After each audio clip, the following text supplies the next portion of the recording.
Facebook হলো একটা ব্যক্তিগত প্রতিষ্ঠানের মতন। আর এই প্রতিষ্ঠানের পণ্যগুলো মানে ফেসবুকে আমরা যারা একটা সাধারণ দোকান দিয়ে বসি, এদের প্রতিষ্ঠানের পণ্য হচ্ছে কি বিভিন্ন পণ্য বিক্রয় করে ক্যাশে টাকা জমা হয়। আর ফেসবুকের পণ্য হচ্ছে ফলোয়ার। আপনার 5,000 ফলোয়ার্স নিয়ে আপনি যদি 2 লক্ষ ভিউ চান, এটা সম্ভব না কখনোই। আগে আপনাকে কাস্টমার তৈরি করতে হবে, আর ফেসবুকের কাস্টমারই হলো ফলোয়ার। আপনার ফলোয়ার যত বেশি হবে, আপনার আইডির ভিউ, আপনার আইডির লাইক, কমেন্ট, শেয়ার সব কিছুই বেশি হবে।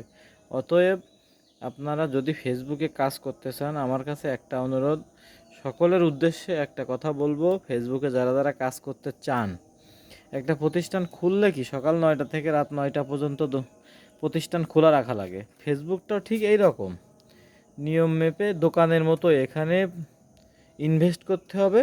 আপনার ইনভেস্টের মাধ্যমে ইনকাম চলে আসবে। আশা করি বুঝতে পেরেছেন। ধন্যবাদ।